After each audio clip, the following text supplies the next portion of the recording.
All right, now to our exclusive tonight. I can reveal the coalition is demanding that the Albanese government follow Germany's example and deport Hamas supporters from the country. This comes after ASIO boss Mike Burgess admitted that Palestinians who expressed rhetorical support for Hamas wouldn't be blocked from coming to our country. He also said that not all visas had gone to ASIO for security checks. This is an unforgivable national security failure that's put Australians at risk. Well, I spoke with Shadow Home Affairs Minister James Paterson just a little while ago. Germany is introducing legislation to deport Hamas supporters. Do you think Australia should be doing the same? Well, we should absolutely be deporting anyone we can identify supporting a terrorist organisation, Sharri, but the good news is we don't need legislation to do it. We've already got that legislation. It's been passed by previous parliaments. It includes the character test in the Migration Act that says that people who are a threat to our community can have their visas revoked by the Minister for Home Affairs, and that's an important test for Tony Burke. Will he step up? Will he act? Will he cancel the visas of Hamas supporters, as well as stopping any new ones from coming to our country? And it doesn't seem like that's happening at the moment, does it? I mean, the comments we heard from the ASIO Director General, Mike Burgess, on the weekend seem to be that the government's policy is that it might be fine for some Hamas supporters to come to Australia on these temporary visas. I'm deeply concerned, Sharri, by the failure of the government to clarify in the last couple of days whether or not they are willing to bring Hamas supporters into Australia if they are only rhetorical or political supporters of Hamas. This is a question of government policy. This is a question of migration policy. Tony Burke is responsible for that. If he disagrees that Hamas supporters should not be able to be brought into our country, he should say so. If he agrees that we should stop Hamas supporters coming into our country, he should tell the public what he's doing to make sure that happens. But from so far, we've had nothing but silence from the Minister for Home Affairs, and it's not good enough. Now, you and Julian, Lisa and other politicians have actually organised a petition to go to Tony Burke on this very topic. Can you tell us what you're calling for?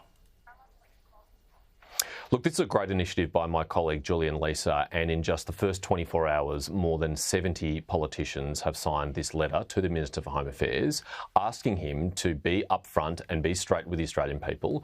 Is it this government's policy that political supporters of Hamas are welcome in this country? And if so, why? And secondly, what is he going to do about existing supporters of Hamas in the community who are here on visas? Will he cancel those visas and will he send them home, as the German government has promised to do? Look, big political news today that there's a Muslim candidate running against Tony Burke in his seat of Watson. Do you think his position is now under threat? And do you think his personal fight to hold on to his own seat is influencing Australia's foreign policy and national security? Look, this appears to be a very serious independent challenge against Tony Burke. It's something that's been organised well in advance of the next election with a candidate whose credentials seem on paper to be impressive. And I think it will be a very serious political threat to Tony Burke. The problem is that Tony Burke is now going to be forced to choose between his political interest and the national interest. If he wants to appease communities in his seat, he might make one decision. If he wants to protect Australians, he might make a different decision. And frankly, the Prime Minister has placed him in an unenviable position. No minister should be placed in a position where they have to choose between their political interest and the national interest. But frankly, I don't have confidence that Tony Burke would make the right decisions in those circumstances. So it was a bizarre decision by the Prime Minister to appoint him to this portfolio, and it's up to the Prime Minister to reassure the Australian people that the political interests of Tony Burke won't override the national interest. Already it seems to me that the national interest, that national security has been put at risk by the lack of concern about flying in Hamas supporters to Australia. But, you know, it just beggars belief, it truly does.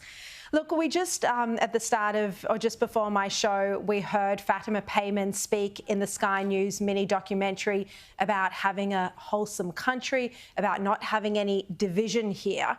Yet just today, she supported the Greens in the Senate. They moved a motion to sanction Israel.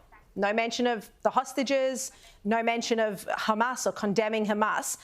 Do you think we have seen from her moves to heal division in this country, or is she doing the precise opposite?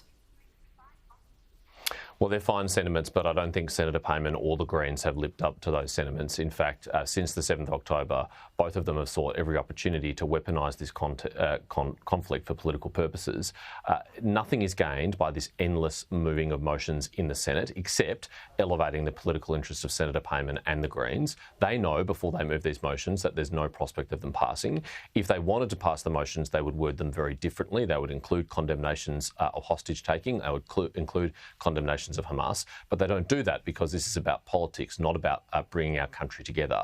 So I think we should look at those words from Senator Payman and others in that documentary as hollow words, as insincere words, and I think she should reflect, if she really wants to deliver those outcomes in Australia, a different approach is necessary. Look, we've heard the head of ASIO say on multiple occasions now that politicians need to be careful about their language so that he's effectively saying so that it doesn't incite violence or make the situation worse. Already the terror threat level has risen to probable, meaning there's more than a 50% chance of a terror attack in the next 12 months. Do you think the Greens here really need to listen to the ASIO Director General's words, because they are continually and wrongly accusing Israel of genocide, of deliberately targeting civilians, and that makes people angry when it couldn't be further from the truth?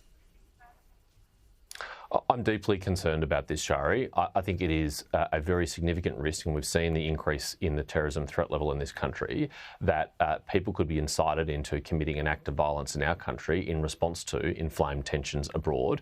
And all of us as political leaders have an obligation to turn down the temperature, not turn it up. I think the Greens have been easily the worst since the start of this conflict, where they've sought political advantage out of this, where they've amped up the conflict rather than turned it down, where they've made baseless claims, for example, about Australia supplying weapons to Israel in this conflict, something that is not factual. And the only reason why you would do that is if you want to rile people up to take political advantage out of it. That's irresponsible, that is dangerous, and I fear it'll end very badly. Do you think maybe the boss of ASIO needs to provide a specific security briefing to the Greens, given we are seeing aggression outside the offices of politicians that is dangerous? In my experience, security briefings like that are always on offer and always available for those who want to take it up. Whether the Greens would be willing to take up a briefing like that, let alone take out the lessons from that briefing, is another question. All right, James Paterson, really appreciate your time as always. Thank you. Thanks, Sharri.